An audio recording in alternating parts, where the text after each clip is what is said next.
What's up, you guys, and welcome back to my channel. If you're new here, my name is Sienna and I post daily content over on Instagram and TikTok where a lot of the times I share my beauty tips with you guys. So I thought today it would be fun to sit down and compile 10 of my top tips that I think every girl needs to know that are all about self-care, smelling good, soft skin, things like that. Just the little tips and tricks that are going to help you feel and look your best. So if you're interested to see what those tips are, make sure you subscribe before we get started, and let's get into the video. So tip number one, when it comes to shaving your legs and getting a really close shave that results in super smooth skin, I definitely have learned along the way that you want to exfoliate not once but twice in the process. So the reason you want to exfoliate to begin with is to make sure you're lifting away any dead skin so your razor can get as close a shave as possible. And you can either do this by exfoliating with a scrub, a brush, or one of those glove mitts. My favorite way to prep my skin before shaving is with a scrub. The one that I use smells really good, and it's the perfect level of exfoliation where it's not too rough on your skin but not too soft where you don't really feel like it's exfoliating. And of course, as always, I'll leave links to the exact products I mentioned down in the description box so you can see exactly what I use. So you absolutely want to exfoliate before you start shaving, but then again after you're done shaving. So you definitely want to be extra gentle the second time around, but the reason that you want to exfoliate a second time is to really buff away any dead skin cells that you lifted with your razor and make sure your skin is nice and prepped to be moisturized. I'm telling you, you're going to notice such a difference in the smoothness of your skin, and you're going to notice a lot less, if any, ingrown hairs. Ever since I started using this little trick a few years ago, my skin has been super smooth after shaving, and I never have to worry about getting any bumps after shaving. Tip number two is about how you apply your moisturizer. So one, if you're not already moisturizing every single day, make sure you are. The skin on the rest of your body is equally as important as the skin on your face, so make sure you're taking care of it every single day. But you want to make sure you're moisturizing as soon as you're out of the shower while your skin is actually still a little bit wet. When your skin is damp after a warm or hot shower, it's going to be most accepting of the moisturizing product that you apply. So you're actually going to get the maximum use and benefits out of your moisturizer by applying it to damp skin instead of completely dry skin. You'll also likely notice that your skin retains the moisture for a lot longer than if you had just applied it to dry skin, because when your skin finally does dry with the moisturizer already applied, you're really just locking in that hydration. The moisturizers that I always recommend to everyone are the Sol de Janeiro moisturizers because each of them are so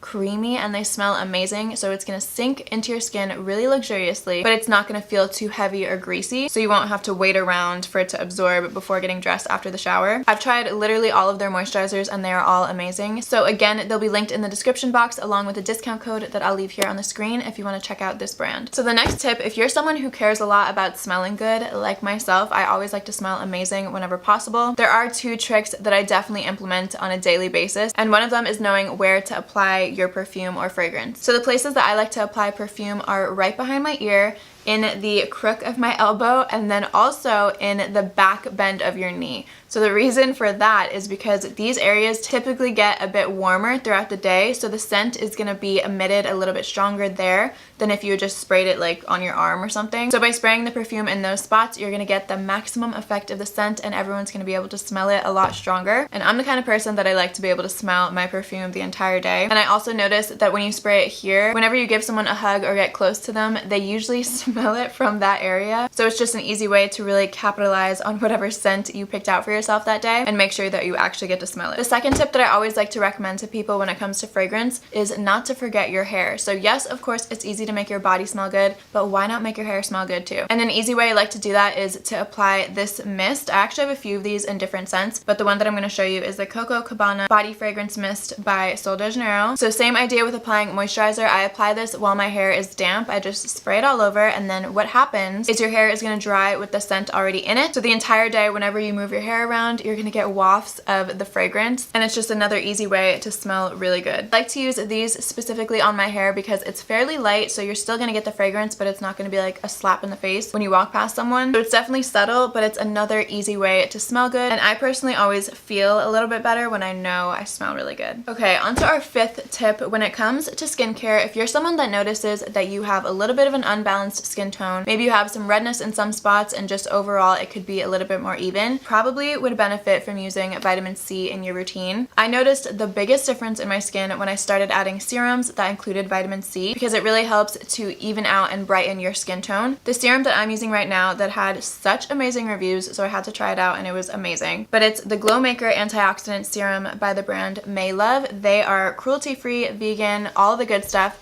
but it looks like this, and I just apply 3 drops before going in with different moisturizing products. Regardless of what vitamin C product you use, I can guarantee if you aren't already, once you implement that into your skincare routine, give it like a week or 2 and you're going to notice a really good difference in your skin. I definitely wish I had started using vitamin C products earlier, but now I use them religiously. Bouncing off of that, when it comes to serums and moisturizers or any skincare products that you're using on your face, you always want to make sure that you're bringing it down to your neck and this upper chest area. Skin on your neck and in this area is just as delicate as the skin on your face, and the skin is exposed to the sun on a daily basis just like your face, so you're going to want to make sure you're applying those extra products that you would to your face down in this area as well, because delicate skin like this, especially your neck, is the skin that people say really reveal your age. So even if you have an amazing skincare routine, if you aren't taking care of your neck, then it's going to show as you age. So you may as well prevent that now and make sure you're applying all of your skincare to the areas that it needs to be applied to. Another skincare slash makeup tip for the days where you aren't trying to wear a lot of makeup, an easy way to make a light tinted moisturizer that also protects your skin is to combine a face moisturizer with a drop of your everyday foundation. When you blend the two together and apply it to your skin, it's going to give you a really nice lightweight level of coverage while also protecting your skin from the sun because you mixed in sunscreen as well. I've definitely been experimenting lately with different sunscreens that work well on my skin because it can definitely be a struggle to find sunscreens that aren't super heavy and leave that white cast. So the one that I've really been liking recently, I'll leave it on the screen and leave it in the description box as well. But this is such an easy trick for if you want to have a lighter makeup day and still have a tiny bit of coverage while protecting your skin. Okay, the next tip is about your feet. I feel like nobody talks about feet, but nobody wants dry, crusty feet. So this is what you can do to make sure you always have soft, pretty looking feet. So in the shower, I personally use one of those foot buffers every single night, or at least every other day, to make sure I'm consistently getting any dead skin off. And then you always want to make sure that you are moisturizing your feet on a daily basis, the same way that you would moisturize your body. If you want to take it an extra step further and have super soft feet, what I would recommend is right before you go to bed, apply a thicker moisturizer to your feet and then sleep with socks on. They actually have socks that are infused with moisturizing ingredients, but you can also just use normal socks as long as you have moisturizer on, because it works pretty much as an overnight treatment for your feet, and then you'll wake up with really soft skin on your feet. It's all about consistency though, so make sure at the very least you are moisturizing your feet every single day, and definitely look into getting one of those foot buffers if you don't have one already. Okay, my last tip is another one for super hydrated skin, but also to fade scars. So if you have any area that has scars or stretch marks that you're trying to fade, vitamin E is amazing for that, but it's super annoying to apply because it's so thick, so it's a little bit hard to distribute over your skin. A little trick that I've been using lately is to first put some moisturizer on my hands and then apply the actual vitamin E oil on top of the moisturizer and then blend that in. The moisturizer blended in with the oil is going to make it just feel like a thicker lotion rather than a thick heavy oil. So you can go ahead and apply that to wherever you need. I typically do that at night after the shower. And another tip in terms of vitamin E, you don't necessarily have to go find a bottle of vitamin E oil. You can also just go to any pharmacy or grocery store and pick up the little capsules of vitamin E tablets, and then I like to just stab it with a pin and then squeeze out the contents of the little gel capsule tablet thing. And I like to think of that as like the perfect serving size, if you will, for one use at a time. So I'll put some moisturizer in my hand, squeeze out the gel tablet of vitamin E, and then apply it to whatever area that I'm either trying to extra moisturize or fade a scar or stretch mark. Okay, so those are my 10 beauty tips that I wanted to share with you guys. I have tons more tips, so make sure you're following me over on Instagram especially, because I typically share little things like this over on my stories. Hopefully you found this video helpful, and feel free to share any of your beauty routine tips in the comments. I'm always interested to see what other people do in their routines. But if you enjoyed today's video, then don't forget to subscribe before you leave, because I post new videos every single Friday. So thank you so much for watching, and I will see you in my next video.